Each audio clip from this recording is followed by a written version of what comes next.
When we come back, we're going to continue the conversation. I'm going to introduce you to one of my favorite writers, somebody who has written about everything going on with this situation. So today's the perfect day to have him on. Sergey Poletayev is going to join us right here. He's an analyst and publicist, and he's the co-founder and editor of that for Project. We'll be right back.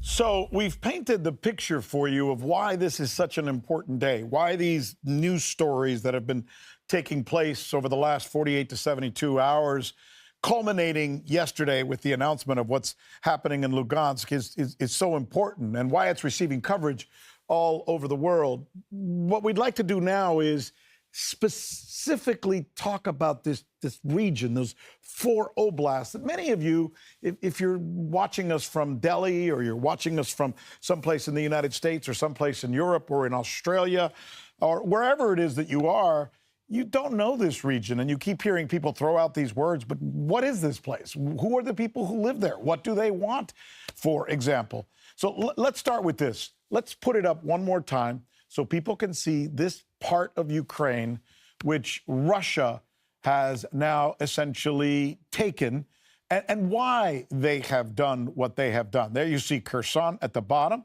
Zaporizhzhia, then you see Donetsk and Lugansk there at the very top. We're also going to talk about the other two there. You see Sumy, that's the region next to Kursk, which is where you may have read in the news that Ukraine went into Russia. That's that Kursk region of Russia. And then Kharkov. Is it Kharkov or Kharkiv? I'm always saying, is it? Well, you're the expert on this. Let me introduce my next guest. This is Sergey Poletayev. He is a writer. He is the founder of a very important publication here called the That For Project. And he's good enough to join us to talk about this. So let's start there. I want people to understand, Sergey, these 4 regions, who are the people who live there? Who are they? What do they want? What do they dream? What's going on in their lives right now? What are they seeing? Tell me about them. Well, I'm sure that right now all they want is peace. All they want is to quiet, to be quiet, to skies to be quiet, no shelling and no war on their land. And generally speaking, they are Russians. They are Russians. These are Let me stop you. I've heard that said before. Those people who live in those areas are Russians. But I've also heard people say everybody who lives in Ukraine is really Russian. Not everybody. Okay, not so everybody. So what's the difference between the people who live in those 4 oblasts and the rest of the people who live in Ukraine? Let's put the map back. Yeah, you want to put it back up? Yep. Let's put it back up and you could talk about it specifically. You know, the Ukraine is some kind of gradient. So from very Russians on the east to not so Russians in the middle, and maybe some Hungarians, some Polish influenced people on the east. The Ukraine was assembled from different parts. So as you go further, generally speaking, yes. Right. Generally speaking, yes. But the Ukraine was 350 years in Russia, partly, and Ukraine was in these borders for, I think, 70, 60 years as a part of the Soviet Union. So the cities are very much like as any other Russian Soviet city. You can't say which city is, let me put it in this way. You can't say which city is more American, New York, Chicago, or LA. Right. All right? Here is the same story. You can't say which city is more Russian or Soviet, if you will, Moscow, St. Petersburg, or Kiev. There are some differences, but Kiev is for example, is very much the same Russian, Soviet, big country city as anyone Let me ask you about Odessa or Kharkov. Kharkov is, I think, it's more Russian than maybe Krasnodar, for example. Yeah. Let me ask you about I've been there. What has times. happened in these places since the Russian military has all but taken them over. In the case of Lugansk, it may be completely done. The Reuters is reporting, for example, in Donetsk, it's only 70%. But still, there is a Russian presence there now. And I'm told that in the last 2.5 years, Russia's not only taken it, but actually built out the infrastructure. Sure, They've created roads, hospitals, schools. True? Some say that in these 2.5 or 3 years, it was done more than in 30 years of Ukrainian presence there.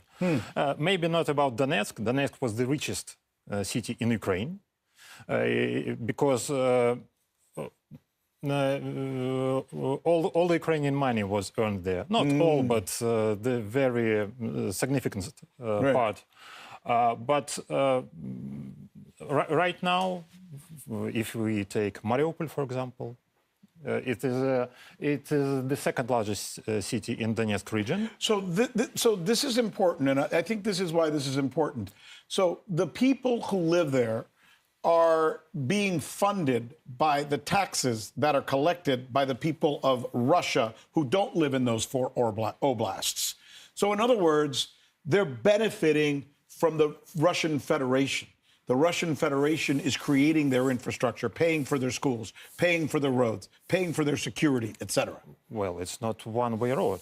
These are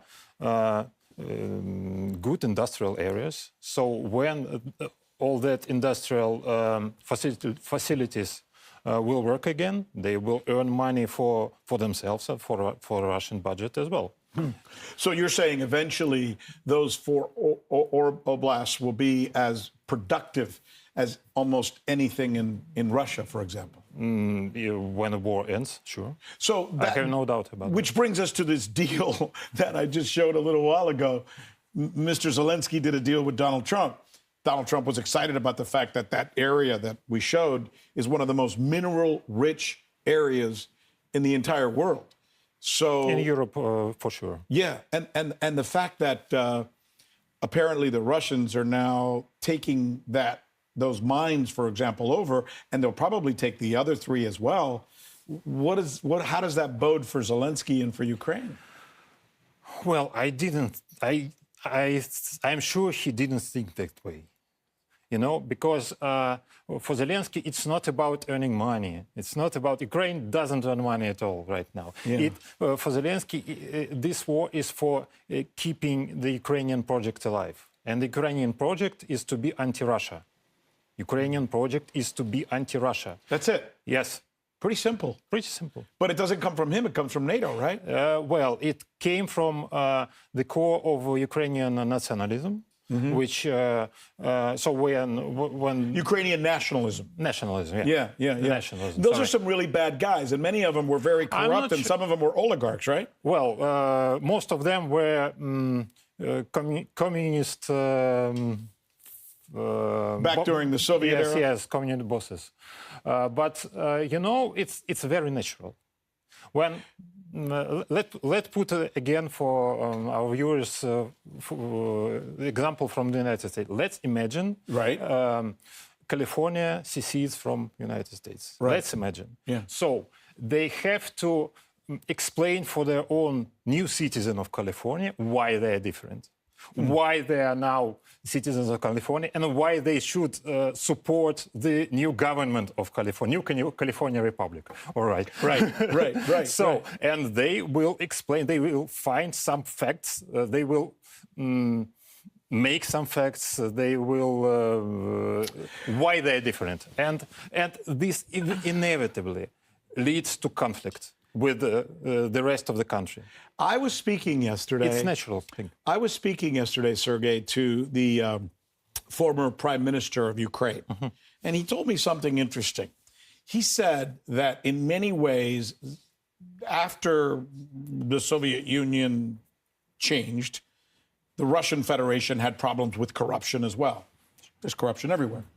But Mr. Putin has, for the most part, tried to dial that back, and he's made some of the oligarchs and some of the people who stole a lot of money here by taking over industries that didn't really belong to them, give some of that money back. But he told me that in Ukraine, that did not happen as well. They did not happen. The bad guys kept being bad. And those bad guys, I've read in reports, you tell me if I'm wrong, in many ways are the ones who went to Zelensky after Zelensky was elected and told him, we need you to go after Russia. We need you to be aggressive with Russia, because they hate Russia, most of those guys. And a lot of them, I don't want to go into the whole Nazi conversation, but a lot of them have almost those Nazi-ish type of tendencies. True or false? I will say that they exploited the Nazism for their own benefit. And they did it very cynically. So how cynically? What do you mean? Well, for example, do you remember that guy Yanukovych? Of course. Yes, and he was. It was told that he was pro-Russian. Right. But the backers. This is the president of Ukraine prior Maidan. Right. Yes. Exactly. And it was and he was replaced by the chocolate president. Yes, by the chocolate president. Right. So he was backed by the same oligarchs, the same guys that essentially started the war. And that oligarchs, they put him into the office, and at the same time they created their own pocket armies of fighters, of national fighters. So that is the cynical way. What do you think? Why? To keep him under control, to overthrow him if they will need. So It's as simple as that. That setup I just gave is basically correct. He became a puppet, not just of NATO, but a puppet in many ways of those internal forces inside Ukraine. Yes, but I am sure there was no conspiracy. There was just stupidity, okay? On his part? No, on the part of the Ukraine elite. They made this. They didn't want to start with war.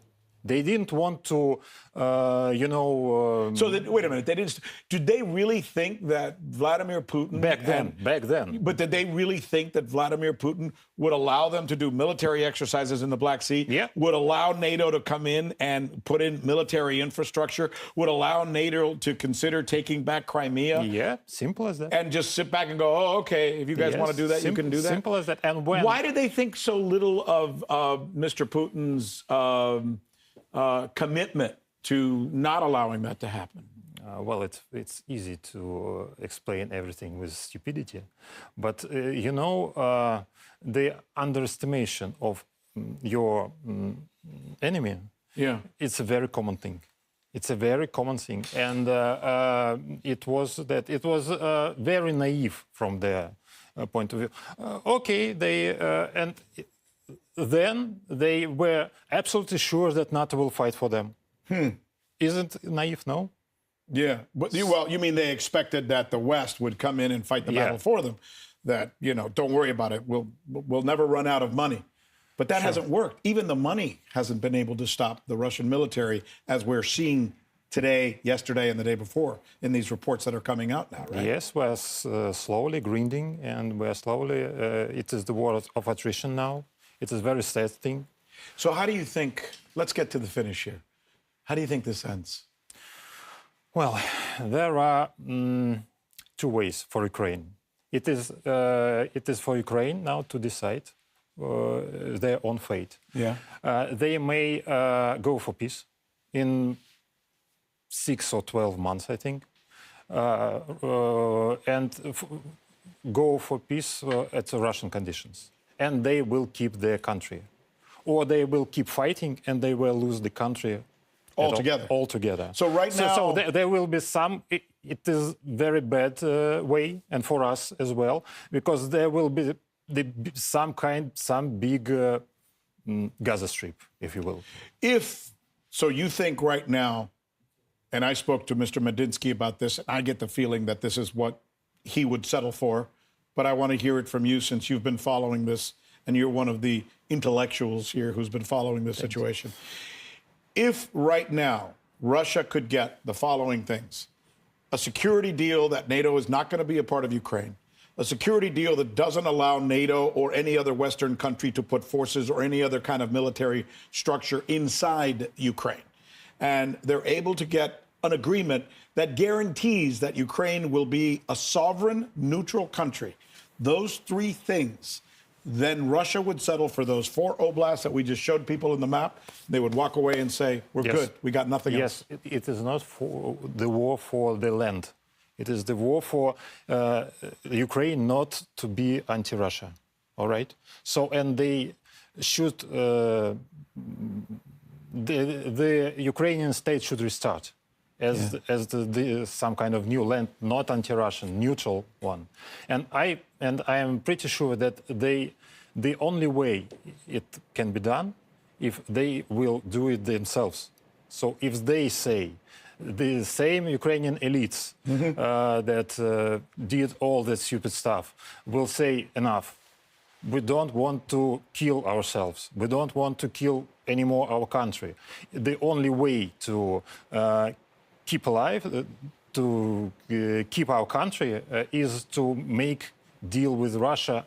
If we make the Ukrainian, if they break with West. Yeah. So I'm not sure if it's possible, but it is my dream, and it is would be the best scenario for us, for Ukraine, and for the world. Putin said himself recently in St. Petersburg that in many ways the Ukrainian people and the Russian people are one people. They've been that way historically, and that's the way he'd like to see it, which is, by the way, and I should add this as we conclude this conversation, and I've said this before, when you look at the number of civilians killed in this war, it's very small. Yeah. Nobody talks about that. Yes. It's only, now I sound like Trump, nobody talks about this but me. 11 to 13,000 civilians who have died in this war, compared to how many have died in Gaza, compared to how many died in Iraq and Afghanistan. Well, it's crazy. Every life counts. Of course, of course. But yes, it's a primarily military conflict, not the total war. It's and it gives hope as well. I agree with you. We'll see how it goes. It's a great day to have you here. Thank you, my friend. Thanks for having me. Thanks for stopping and visiting with us. It's been a really good conversation. And there really is a lot going on, and we're going to continue to stay on top of it and watch as it develops. That's our news. I'm Rick Sanchez. Thanks so much for being with us. And remember, you can follow us right here as well. I have a podcast. It's called Journalistically Speaking. It's doing really well. Many of these conversations, like the one I just had with Sergey, we put on there. And then we also add a bunch of bonus stuff so you can catch it. Or you could have a conversation with me when I check in with you on X or Twitter or whatever you call it these days. It's Rick Sanchez TV, by the way. I'm him, Rick Sanchez. Thanks for being with us, and I'll be looking for you next time. Thank you.